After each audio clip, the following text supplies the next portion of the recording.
آپ کو پھانسی گھاٹ کی طرف لے جایا گیا، آخری خواہش پوچھی گئی تو امجد علی کہتے ہیں ابھی تو میرا وقت ہی نہیں آیا، مجھ سے کیا پوچھتے ہو؟ اب وہ بھی حیران ہو گئے کہ شاید اس غم کی وجہ سے، اس پریشانی کی وجہ سے دماغ معاف ہو گیا ہے، دماغ بے اثر ہو گیا ہے۔ اب وہ پھانسی کا پھندا آپ کے گلے میں ڈالا گیا، ادھر ملکہ وکٹوریہ کا خط آ گیا کہ شہزادہ ہفتم کی تاج پوشی کی خوشی کے اندر اتنے قیدی، اتنے خونی رہا کر دو۔ اب جو ہی پھانسی کا پھندا گلے میں ڈالا تھا اسی طرح نکال دیا گیا۔ امجد علی گھر آ گئے۔ حضرت گرامی کا یہ کرامت ہے میرے اعلیٰ حضرت فاضل بریلوی کی۔ اعلیٰ حضرت اپنے وقت کے ولی کامل بھی تھے، اپنے وقت کے عالم بھی تھے، اپنے وقت کے مجدد بھی تھے، اپنے وقت کے مفتی اعظم بھی تھے۔ میرے امام اہل سنت کی عظمت و شان کا عالم یہ ہے کہ آپ کے ایک معاصر علامہ شاہ غلام حسین چشتی آپ کے پاس تشریف فرما ہیں۔ اعلیٰ فرمانے لگے شاہ جی بتائیں بارش کب ہوگی؟ آپ نے ذائچہ بنایا اور شاہ صاحب نے فرمایا کہ اگلے مہینے۔ اعلیٰ حضرت فرمانے لگے اللہ کو سب قدرت ہے۔ وہ ذائچہ بڑھا دیا آپ نے اور اعلیٰ حضرت کو فرماتے ہیں کہ آپ دیکھتے نہیں، ستاروں کی چال نہیں دیکھ رہے؟ آپ نے فرمایا میں سب دیکھ رہا ہوں، رب کو سب قدرت ہے۔ اب اس مشکل مسئلے کو میرے امام نے کس طرح آسانی سے حل فرمایا؟ میرے امام فرماتے ہیں شاہ صاحب وقت کیا ہوا ہے، گھڑی پہ ٹائم کیا ہوا ہے؟ انہوں نے بتایا 11:15 بج گئے۔ میرے امام نے فرمایا 12 بجنے میں کتنا ٹائم باقی ہے؟ تو بتایا پون گھنٹہ باقی ہے۔ امام علیہ السلام اٹھے، آپ نے سوئی کو گھما کے 12 پہ لا کے کھڑا کر دیا۔ ٹن ٹن ٹن گھنٹی بج گئی۔ آپ نے فرمایا آپ تو کہہ رہے تھے پون گھنٹہ ہے اور 12 بج گئے۔ تو شاہ صاحب فرمانے لگے یہ سوئی آپ نے گھمائی ہے۔ آپ نے فرمایا میں بھی تو یہی کہہ رہا ہوں، رب کو قدرت ہے، وہ قادر مطلق ہے۔ ایک ماہ کیا، ایک ہفتہ کیا، ایک دن کیا، ایک گھنٹہ کیا، وہ چاہے تو ابھی بارش برسنا شروع ہو جائے۔ بس ولی کامل کی زبان سے یہ الفاظ نکلنے تھے، گھنگور گٹائیں چھا گئیں اور اسی وقت موسلا دھار بارش شروع ہو گئی۔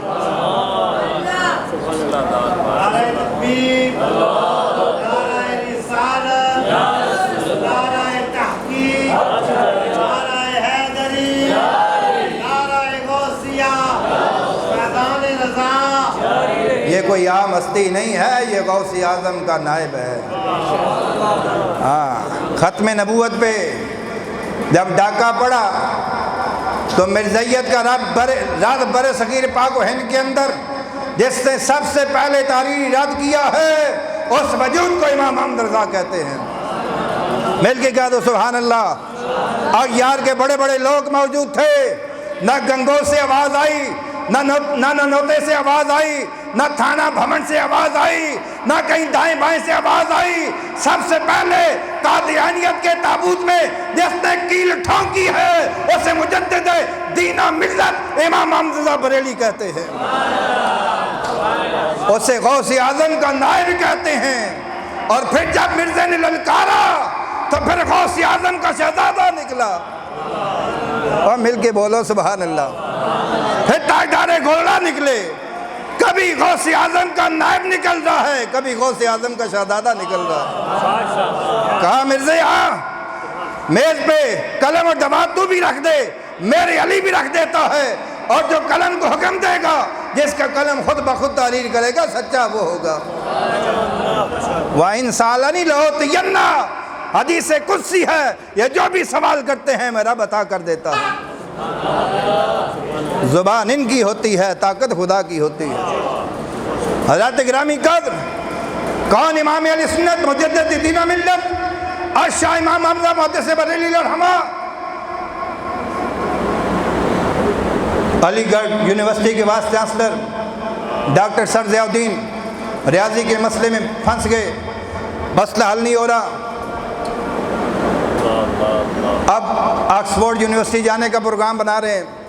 اسی یونیورسٹی کے اندر میرے اعلیٰ فاضل بریلی کے علیہ رحمہ کے خلیفہ سید سلیمان اشرف صاحب، آپ اسلام کے پروفیسر ہیں، آپ سے جب ڈسکس کی تو آپ نے فرمایا آپ بریلی تشریف لے جائیں اور جا کے امام اہل سنت کی بارگاہ میں اپنا مسئلہ پیش کریں۔